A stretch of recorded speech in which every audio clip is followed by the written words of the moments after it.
Hello everybody and welcome to Learn to Draw in Color. My name is Travis and today's project we're going to be drawing Pichu, who is a Pokemon. We're going to need some equipment to start, starting out with these Mancola markers. I've got the set of 100. We're also going to need some marker paper. The marker paper is unique in that it doesn't allow too much of the ink to bleed through. You'll also need a pencil with an eraser. Alright, let's get started here.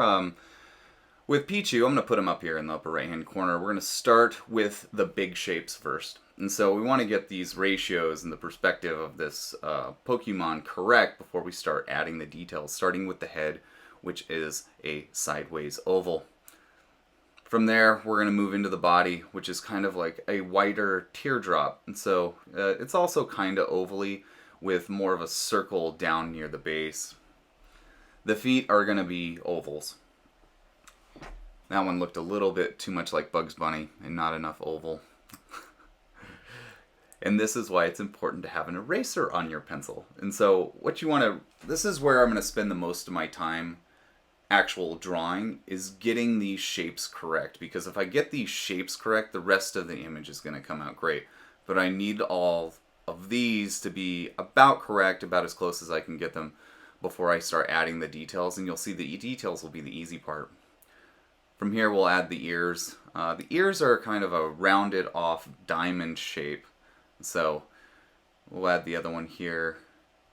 I end up liking this one better. And the other one needs some work, so we'll make a few changes to it just to get the angle just right. That's better. You'll notice that the ear on the right is actually in front of the line on the head. That's because this is a three-dimensional drawing and that ear is in front of the back of the head. The arms are simple triangles that are rounded off.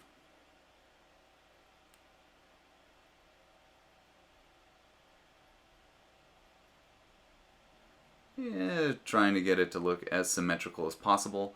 This line again will go in front of the body for more of a three-dimensional look once we finish the picture. Again, never too happy with my triangles and making it look symmetrical, so I will make a few changes here and there to get that shape the way I really want it to look in the end goal, the end picture. The tail's a bit of it's like a hockey stick, if I was going to describe it. And so it's kind of a line with a triangle on its side, which are connected together. Okay, so now that we've got that general shape done, I can actually start adding the detail. The mouth is kind of a cupped line, and then I draw a half like U underneath it, and then add a tongue, some eyeballs, and a nose. And if you get those incorrect, just go ahead and erase the eyes, move them where they need to be. With Pichu, his ears have like a black outline. You start out with that little like kind of triangle pointed down in the middle, and then you just connect the line to near the bottom of the ear. The cheeks are circles, and they're kind of oval and set sideways in the face. And then he's got a little bit of like black chest hair, which is kind of awesome. And so go ahead and this is, I'd say for the chest hair, just go with what you want. You'll see with the thumbs here, I actually draw them on top of the triangles, and then all I do is I erase the line. And that's how easy it was to get those hands in there. Was just drawing the initial hand, which was the triangle, drawing the little lumps, which are the thumbs, and then erasing the line that was connecting the two together to make it one piece.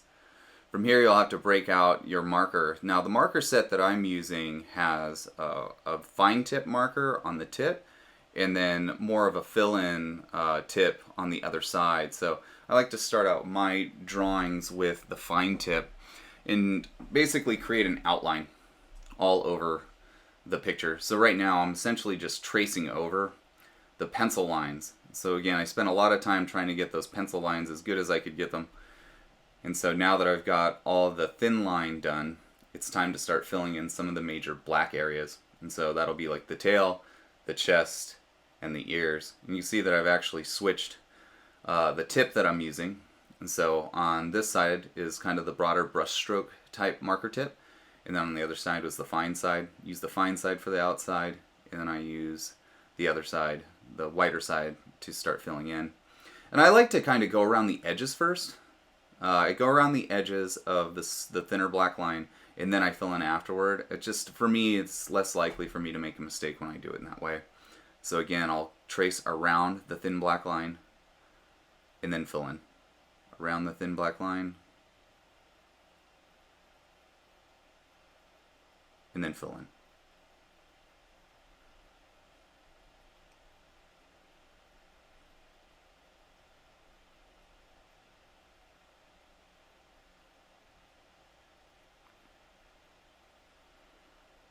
Not too shabby. Alright, there's that little thin one. So now I got to get to those eyeballs. And it's just a little bit too much detail work for me to go straight with that, the larger end of that marker. So as I get close to the eyeballs, I'm actually going to use the thin tipped part of the pen to get around the edges right there. And now I can go in with the wider side and then fill in the larger areas, the areas with a lot more space to fill in. So his eyes look pretty good. Okay, time to clean it off.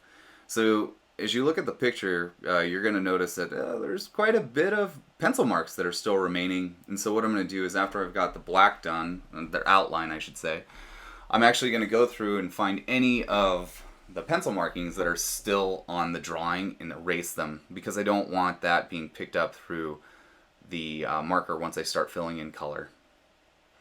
I've also got like a little rag, or you could use a broom to wipe it off. Now I'm going to choose the colors for him, and so he's actually going to be dual toned. There's going to be the kind of the outline is going to, this color right here is a darker shade of yellow. So I'm going to outline, well, go over the outline I should say, with this darker shade of yellow. That looks pretty good. And now I'm going to fill in the larger areas with the lighter shade of yellow. What this is going to do is it's going to give it a little bit more of a three-dimensional pop, add a little bit more character to the drawing. It's almost like adding some shading with the, you know, with just the marker, and not using any blacks or grays or anything like that. Take your time on this. Remember, if you get to those really detailed areas, you don't have to use the big end of the brush, or the marker head I should say. You could go ahead and fill it in with the little, like, shoot, the thing's probably only 1 millimeter or so. Get them all filled in. Get those feet. Not so bad, but looking very much like a bumblebee at this point. Time to add some additional color. I'm going to use kind of like a brighter red pink and then a regular pink. And let's get into those cheeks, starting out with the redder of the two. Just a light circle around the edges. Great. Now we're going to move in with that pink. Not too bad. Now time for the mouth. Let's fill in the entire mouth with pink, and then I'm going to come back over the top of it with the red. That looks pretty good. A little bit of black in the mouth. There's Pichu. If you found this video helpful, please like. If you would like to know when new tutorials are available, please subscribe. There are links to the art supplies I use in the description. Until next time.